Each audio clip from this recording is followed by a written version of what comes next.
और चलिए अब सीधा रुख करेंगे राज्यसभा का। बातचीत करने के बाद ये बिल तैयार करके हमने इस सदन में पेश किया, पार्लियामेंट में पेश किया। फिर उसके बाद में ज्वाइंट कमेटी का गठन हुआ और राज्यसभा और लोकसभा से सदस्य मिलकर के जो काम किया है, मैं सदन पे ऑफिशियली मैं अपना बात को दर्ज करना चाहता हूं कि ये जेपीसी ने जो काम किया है, इससे ज्यादा पूर्व में जितने भी जेपीसी बने हैं, इतना लंबा, इतना व्यापक काम आज तक नहीं हुआ है। कुल मिलाकर के 284 संगठन, स्टेक होल्डर्स, अलग अलग क्षेत्र के लोगों ने जेपी के समक्ष आकर के अपने बातों को रखा, ज्ञापन सौंपा और 97 लाख से भी ज्यादा, अब छोटा मोटा पत्र को मिलाकर के 1 करोड़ से ज्यादा हमारे देश के लोगों ने ज्ञापन सौंपा है और अपना मत को जेपीसी और मंत्रालय को दिया है। तो किसी बिल को सदन में चर्चा करने से पहले 1 करोड़ से ज्यादा सुझाव मिलना, ये भी अपने आप में ऐतिहासिक है।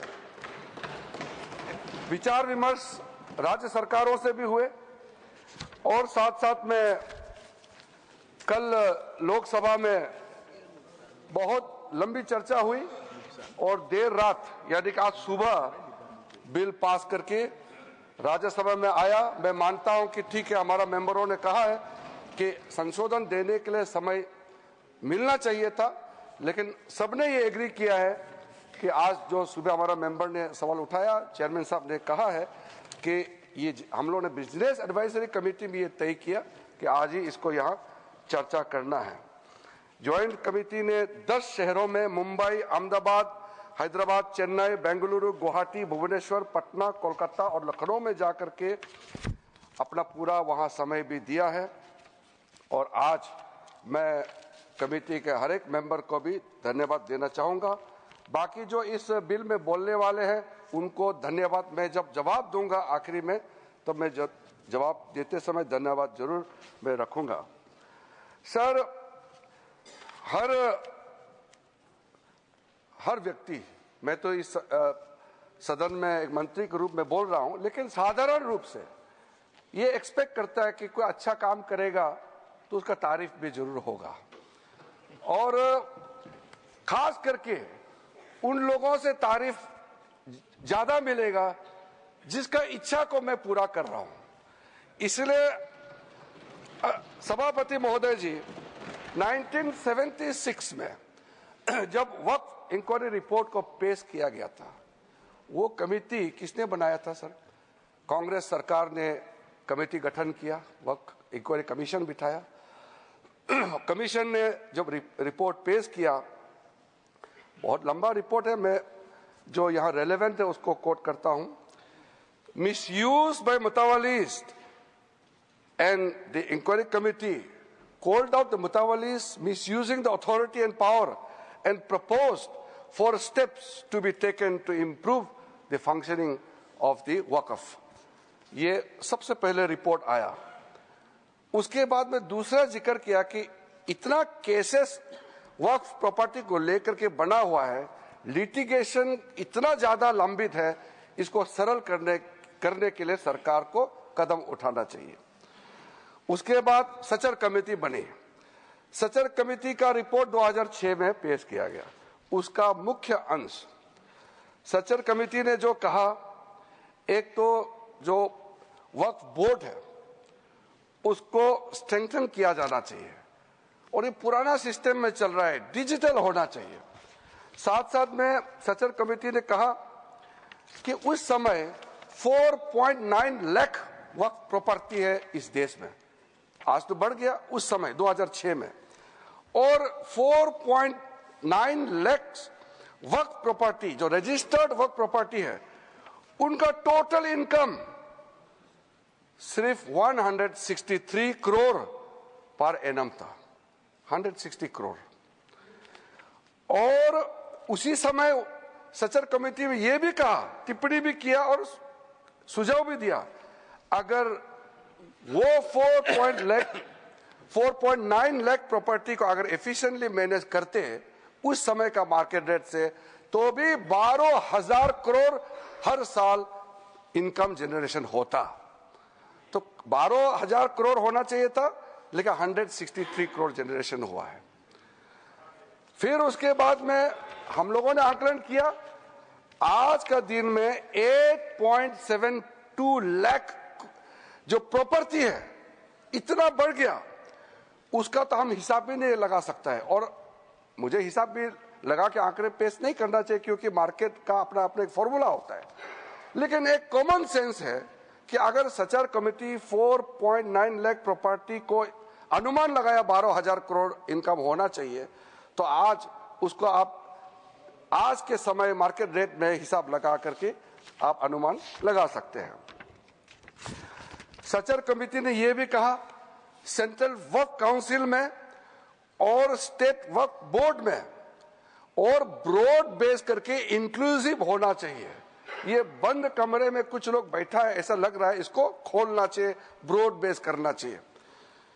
साथ साथ में सेक्रेटरी जो सेंट्रल वर्क काउंसिल और स्टेट बोर्ड है उसका स्तर सीनियर लेवल होना चाहिए। उस समय under secretary deputy secretary rank का था, उसको कहा कि ज्वाइंट सेक्रेटरी एडिशनल सेक्रेटरी का रैंक ऑफिसर को नियुक्त करना चाहिए। और साथ में सर बच्चों और महिलाएं और बच्चों के लिए स्पेसिफिक कदम उठाना चाहिए, इस सच्चर कमेटी ने उस समय रिकमेंडेशन किया। और उसके बाद एक ज्वाइंट पार्लियामेंट्री कमेटी का गठन हुआ, जिसका अध्यक्षता के रहमान खान ने किया। और के रहमान खान जी अल्पसंख्यक मामलों का मंत्री भी रहा है, वरिष्ठ सदस्य थे। उन्होंने फिर पूरे ऑल पार्टी का सदस्य का एक जेपीसी हेड किया, उसमें कई मुद्दे उन्होंने रखे हैं और रेकमेंड किए हैं। मैं मेन वाला को यहाँ पॉइंट आउट करना चाहता हूँ।